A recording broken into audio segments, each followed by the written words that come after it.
We start with rumblings over a proposed roundabout on 12th Street between Manal and I-40 is driving a wedge between residents in that area. The city held a meeting last night and said the roundabout would help with traffic as more businesses move in. The community is divided, though. This one will solve a number of problems that exist in the current signal intersection. My only concern is with the roundabout, specifically the mixture of vehicular and non-vehicular, motorized, non-motorized traffic. The city hopes to complete the final designs for the road by the end of the year, but it's not clear how it will be paid for. You can look at the plans on our KRQE News app. News 13 has learned what kicked off a SWAT standoff this week. Police say 31-year-old Michael Lehman tried to steal $80,000 from his grandmother, but the huge withdrawal did not go through. When Lehman's mother confronted him about it, he threatened her with a gun. She then called 911. Lehman barricaded himself inside the home near Wantabone, Candelaria. He later surrendered and was taken into custody. This morning, this Albuquerque dad is facing charges for killing his 2-month-old son. 25-year-old Spencer Phillips allegedly told police his 2-month-old son fell from a chair. But according to the criminal complaint, when the child's mother confronted him, he told her the boy did not need to go to the hospital. When they took the baby in for medical care, doctors discovered a brain bleed and brain trauma consistent with abuse. The boy died 2 days later. We now know why a woman crashed her car into an Albuquerque dealership. It appears it was all over a car. Tammy Ramirez Harmon allegedly went into the Hyundai car dealership near Wyoming, got in a fight with the GM there, then said, quote, "You're going to take this car back," and left the building. She returned and plowed right into the building. In court yesterday, the judge told her to not return to that dealership. It's a silent killer. Lightning kills, on average, 54 people a year in the U.S., only second to floods. So what about New Mexico? Based on population, we are in the top 20 when it comes to most deaths in the U.S., but some could be prevented. News 13's Catherine Mazzone explains. That's right, Crystal. The National Weather Service calls it the most underrated weather hazard, but many still don't think it will happen to them. Do you have a healthy fear of lightning, do you think? No, I don't. Why not? It's no matter what. It's like winning the lottery. You don't know when it's going to hit. I think thunder's scarier than lightning. Nope. Some of the New Mexicans we spoke to thought there's nothing they can do to protect themselves, but that's just not the case. In fact, the National Weather Service says education has drastically dropped the number of deaths and injuries from lightning here in New Mexico. From 78 to 89, 100 people were struck. Over the last 10 years, less than 20. But in 2009, New Mexico had more people killed by lightning than any other state in the nation. Just this year, a woman was struck and killed while riding a motorcycle. Experts say there are still a lot of misconceptions that could put you in danger. Like shoes, like the rubber from the shoes, like helps you if you're, like it makes you ground, right? That's what you're trying to be, is grounded. Well, actually, that's not true. Rubber can't help you if you're struck. I'll take a look at more myths about lightning coming up in our next half hour. Back to you, Crystal. All right, thanks, Catherine. And most of the people who've died from lightning in New Mexico were outside, walking, or in an open field. For more facts, check out our links on KRQE.com. News 13 has obtained a new report confirming the city of Albuquerque's animal welfare adopted out dangerous dogs. The report shows more than 90 dogs that were on the list to be euthanized because they were potentially dangerous. Now the city is making changes. We're going to have a dedicated team of 3 to 4 individuals that control the adoptions in the euthanasia lists.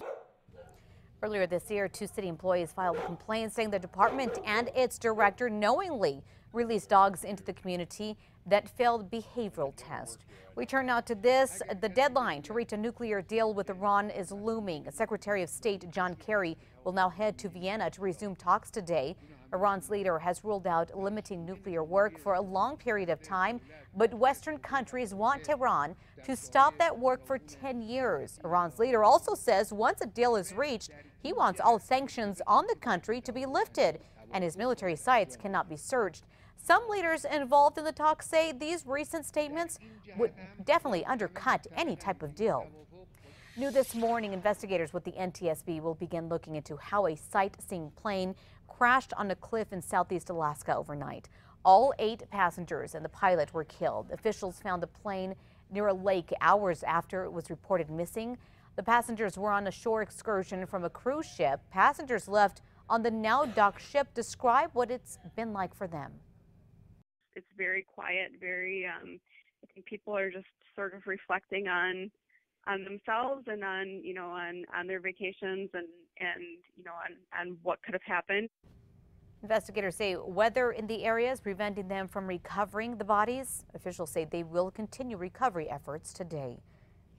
Take a look at this new video this morning. Protests in France over Uber operations there. Taxi drivers in Paris and other cities say Uber drivers are cutting into their earnings. They say it's just not fair. They have to pay thousands of dollars in euros in licenses and fees, while Uber drivers do not. Yesterday, they took to the streets, smashing windows, setting fires, overturning cars there. Drivers even blocked major roads to express their anger with the ride-sharing app. We start with a heated meeting this morning. This morning, the man in charge of making sure APD makes changes knows the community will be watching. We want to know if we're going to get something out of this. Our mayor has not yet committed to, we have a problem here. My sense is you're going to be looking forward and you're not going to be looking back at all. Stop having military weapons in our neighborhood. They were all addressing Dr. James Ginger. He held the community meeting in southwest Albuquerque last night. He's charged with making sure APD adheres to changes outlined by the Department of Justice that found a pattern of excessive force within the department. Ginger says he plans to make changes a whole lot faster than other teams in other cities. There are folks in other agencies like Detroit and Oakland where the monitor has been there 13 years. And they're still not out. So we do our stuff on time. This is an accelerated project here. It's 4 years. And this was just one of the first of several public meetings. I'm pretty sure there will be a lot more heated discussions to continue. And this morning, local businesses are getting ready to take on a big fight with the city of Albuquerque. They say the city's new proposed bus system on Central is going to hurt their bottom line. Douglas Peterson, with more than 20 other Albuquerque businesses, sent this letter to Mayor R.J. Berry and City Council's office yesterday, asking the city to change its design for the bus system. The current proposal has miles of bus-only lanes, some of which would block several left turns on Central. I think there'd be a severe reduction in revenue for the businesses that are within this segment. This is an issue that arises every single city. This is something that has been addressed. It's been worked through. The city says it is willing to continue working with property owners to see what changes they can make to help. The businesses say they will take their complaints to City Council's next meeting. That's in August. We turn now to this. Turns out New Mexico middle schools are struggling. A new report says that could translate into a tougher time for kids in college if they make it there. Success in 8th grade has more of an impact on a student's college and career path than in any grade in high school. That's according to a new Legislative Finance Committee report. It's a first of its kind look at New Mexico schools. The report says moving from 5th to 6th grade, students' test scores dropped.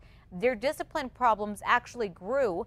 Truancy is another big issue. Lawmakers say a better variety of classes and programs in middle schools will help keep those students engaged. We have the full report on our KRQE News app. You're out for a walk when a thunderstorm rolls in. So what do? That's the big question, right?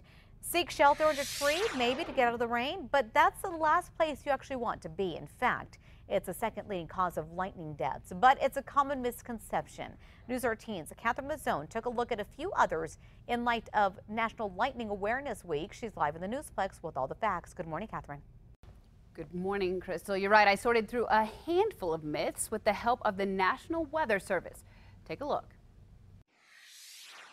If you're outside in a thunderstorm, you should crouch down to reduce your risk of getting struck. Not really, no. Sounds true. I don't know, if you're out in the open though, I'm not completely sure. That's the problem. Lightning strikes an average of more than 250 people in the United States every year. In New Mexico, it struck close to 20 in the last 6 years. And some have been deadly. Too often, people think it won't happen to them. And those who do try to protect themselves do it all wrong. Myth number 1. Crouching down to make yourself smaller protects you.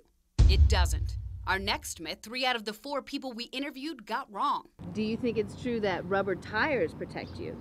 Yes, I do believe so. Well, wouldn't there be more like lightning strikes at cars if it wasn't true? Yes, ma'am. Yes. Have you heard that? Sounds like a myth. You're right. It's the metal on the car that's going to protect you. Rubber tires don't protect you. The metal roof and metal sides do. So convertibles and motorcycles aren't safe. How about this? No rain means no lightning, right? That's myth number 3. If it's not raining or there aren't any clouds, then you can't get struck. That is false. No, not correct. You're right. It can strike anytime. Bolts from blue, 10 to 15 miles from the thunderstorm. Lightning never strikes the same place twice. False. That's fiction. Well, I don't know. It's like, it's a 1 in a million chance that a lightning strike's gonna hit us right here. I don't think it'll happen again, right in this same spot. Actually, it could. That's myth number 4. Lightning can strike the same spot twice, and it often does. The taller the tree, building, or structure, the greater the chances. Like the Empire State Building, guess how many times a year that thing is struck? Ooh, probably thousands. Who knows? 100. There you go. Nearly 100. Now, just so you know, one of the people we spoke to there is actually an adjunct professor.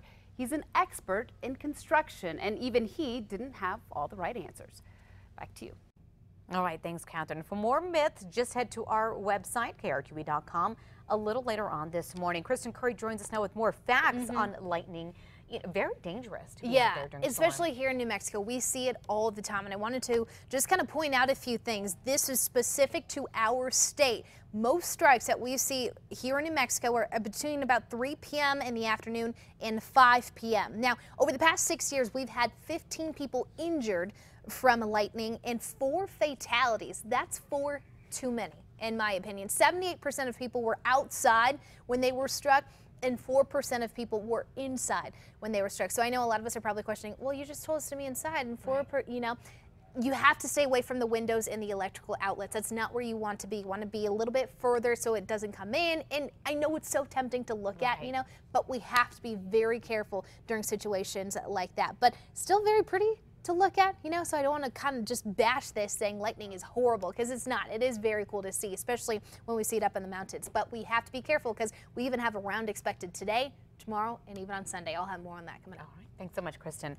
We turn now to news happening today. President Obama will be in Charleston to deliver the eulogy during Reverend Clementa Pinckney's funeral services. He and 8 other people were shot and killed during Bible study last week at one of the nation's oldest black churches. The alleged shooter is charged with 9 counts of murder for the massacre. It's being investigated as a hate crime. Univision is pulling the plug on their Miss USA pageant telecast after Donald Trump kicked off his campaign for president last week with an offensive speech. Trump called Mexican immigrants rapists and claimed they were bringing crime and drugs into the country. Univision released a statement saying they will not air Miss America or work on any project involving Trump. Trump is part owner of the Miss Universe organization that puts on this contest. Trump did fire back, though, in part saying his loyalty is to the United States. He also says he plans to sue Univision for breach of contract. Okay, Georgia man is in big trouble this morning with the law after he's seen poisoning his coworker. It was all caught by a hidden surveillance camera. The target suspected something was strange when his water started tasting funny. So he set up a hidden camera, catching the suspect red-handed right there, as you can see it. Once police caught up with him, they say 65-year-old Anthony Dunton admitted he did pour weed killer into the bottle, claiming it was just a practical joke. The poison man has been treated for kidney pain. Meanwhile, Dunton is now facing multiple charges, including aggravated assault. A trip